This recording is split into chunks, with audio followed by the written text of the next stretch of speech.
você não está na aula errada, é isso mesmo. Eu tive que trazer um meme da Nazaré confusa, porque, galera, vamos combinar. Quando eu parei para ler sobre a patogênese do tétano, e as referências bibliográficas começavam a trazer esse negócio de neurônio. Neurônio sobe, neurônio desce, neurotransmissor, gente, o que é isso? E, tipo, isso de forma nada didática. Eu me senti a própria Nazaré confusa.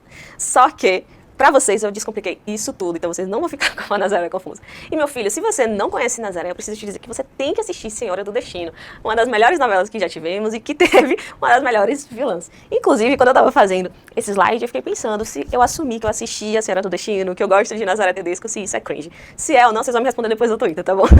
Vamos, então, pra patogênese. Antes, galera, da gente ir diretamente pra a forma que causa a doença, eu quero só lembrar aqui pra vocês da fisiologia normal, tá?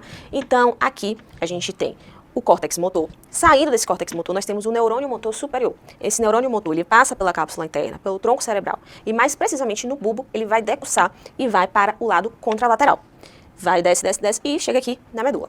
Na medula, esse neurônio motor ele vai se conectar com interneurônios. E esses interneurônios se conectam com o neurônio motor inferior, aqui no córno anterior da medula. E esse neurônio motor inferior, ele sai aqui da medula e vai até o músculo, tá bom? Quando a gente dá um zoom ali na intersecção do interneurônio com o neurônio motor inferior, a gente vai ter isso aqui. O interneurônio, ele vai ser responsável por liberar neurotransmissores inibitórios, como a glicina, o GABA.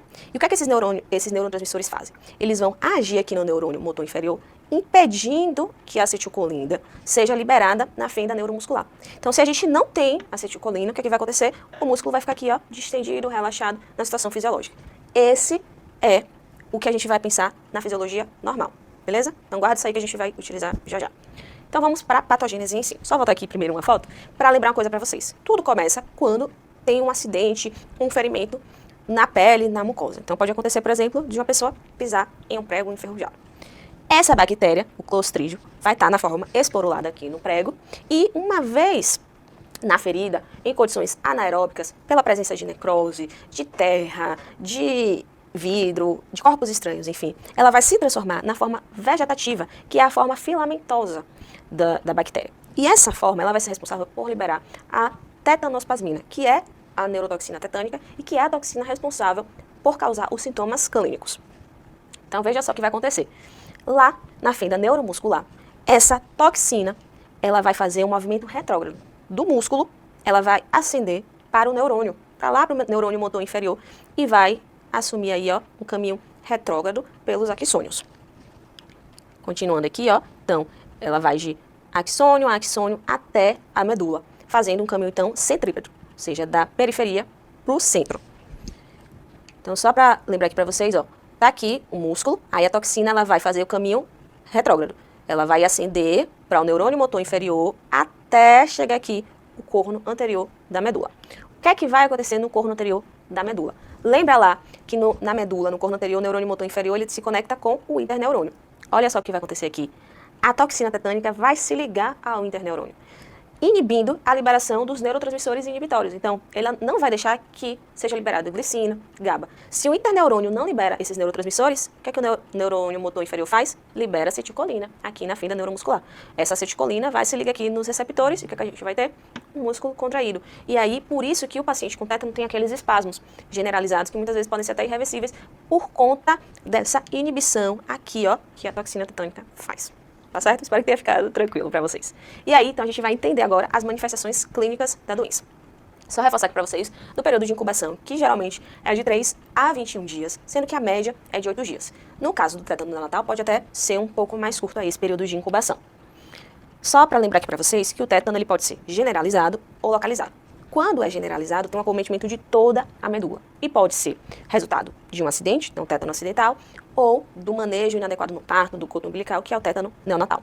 E temos também o tétano localizado, em que a toxina ela vai só acometer parte da medula. E um dos que é muito frequente, que é muito comum de tétano localizado, é o tétano cefálico, que a gente vai abordar aqui.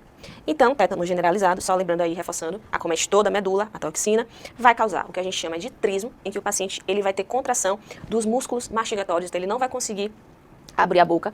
Ele vai ter também espasmos generalizados, são espasmos intensos, extremamente dolorosos, porque o paciente ele não perde a consciência, então é algo bem sofrido mesmo. Importante lembrar que estímulos externos podem desencadear esses espasmos, então uma luz, um barulho, o próprio toque pode causar. Então é importante a gente garantir que esses pacientes fiquem em leitos quietinhos, sem barulho, sem luz, tá certo? Garantir o máximo de conforto para eles. Pode evoluir com o riso, que a gente chama de riso sardônico, em que você tem uma contração dos músculos da mímica facial. Pode acontecer o epistótono, como a gente viu aqui, em que o paciente tem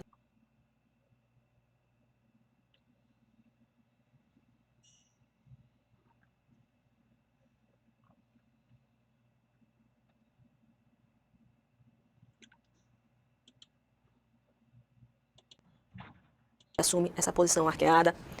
Pode acometer também os músculos abdominais, dando o aspecto, né, de abdômen rígido, em tábua.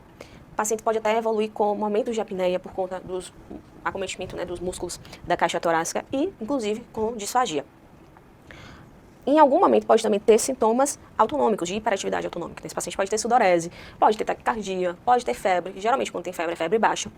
Pode ficar com a pressão oscilando, então ter momentos de hipotensão, momentos de hipertensão e pode ter também arritmias. Já o tétano localizado, lembrando, vai acometer só uma parte da medula. E esse tétano, ele vai causar movimentos tônicos com aumento da rigidez e maior espasticidade em alguma parte do corpo. Então, em membros inferiores, na mão. É uma forma rara e que, na grande maioria das vezes, vai depois evoluir para o tétano generalizado. Um tipo de tétano localizado é o tétano cefálico, em que o ferimento pode acontecer no segmento cefálico, ou seja, na cabeça ou no pescoço. Nesses casos, o paciente pode ter paralisia facial, pode acontecer também de ter o trismo, que é bem comum no tétano, disfagia, questão de rigidez de nuca, torcicolo, ou até mesmo evoluir com apneia por conta mesmo de contração dos músculos da glote. E tem também o tétano neonatal. Eu fiz essa cara assim de sofrimento, que é uma dessas que é muito, causa muito sofrimento para o paciente, então imagine, né, para um neonato. E aqui nessa figura a gente vê a postura de epistótono em um pacientinho, muito TED, em que a gente tem aqui, ó, a extensão da cabeça, sabe, a postura arqueada. E geralmente esse movimento de epistótono no tétano neonatal já acontece mais em fases posteriores. Começa com um paciente que antes era previamente rígido, super se alimentava, desenvolvimento normal, e aí ele começa a evoluir com um quadro de recusa alimentar, de irritabilidade, de dificuldade de abertura, né, para mamar. Então, assim, tem o trismo. Pode acontecer também de ter o riso sardônico.